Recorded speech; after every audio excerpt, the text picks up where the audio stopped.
I feel like in the media today there is only one global issue that is being seriously discussed, and that is global warming. But I think that there's an elephant in the room that everyone seems to be forgetting, and it might as well be the root of our problem with the environment. What I am talking about is overpopulation. Okay, so you might have guessed my topic for the presentation will be overpopulation. The competence aim I have anchored my research question in is provide examples of theories on population development and discuss and elaborate on global population matter. And the research question itself is how long will humans be able to sustain this rate of increase in population, and what are the possible consequences if this keeps up? But first, I would like to give you a proper introduction to the topic of overpopulation. So recently, the human species just reached 7 billion people. 7 billion is definitely a big number, and just to put that in perspective, if you actually were to count to 7 billion, it would take about 200 years. There's a lot of people on our planet, but oddly enough, around the 1800s, we only clocked in about 1 billion. You might be asking yourself, how can we go from 0 to 1 billion in about 50,000 years, but only use 200 years to increase our population with 6 billion people? Look at this graph. It shows the exponential growth of the human race since our birth up to today. The world's population grows circa 1.1% every year, and every second 4 people are born, while less than 2 people die.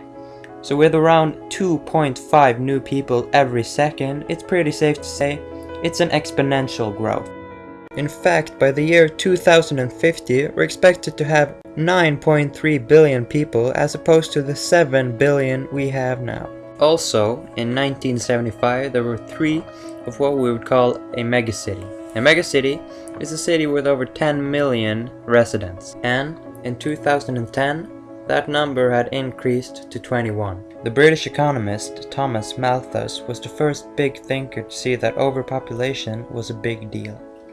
He lived around the time when our race reached 1 billion, and he discovered that human population tends to grow exponentially, while our ability to feed ourselves tends to grow more linearly. Malthus basically predicted that misery and suffering in form of starvation and famine was inevitable for the human race.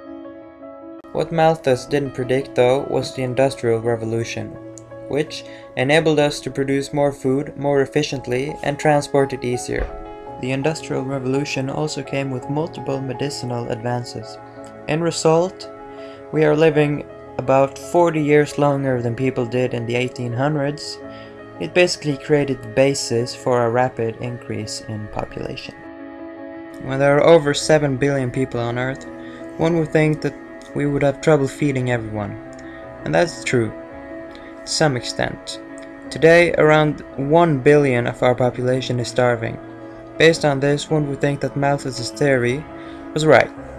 But in reality, it's quite the opposite. The world's total output of food is enough to feed 11 billion people. That's easily enough to feed everyone on the planet. But still, so many of us are starving. Yeah, so that's basically the most pathetic statistic I've ever read. Because most of that food goes to our livestock. Food is eating our food. Instead of feeding the poor, this is where the food goes. So the problem isn't food, but it isn't space either. In fact, we would be able to sustain this rapid increase for a long time as far as space goes. We actually don't take up as much space as one would think. If everyone were standing shoulder to shoulder, we would fit in an area the size of Los Angeles.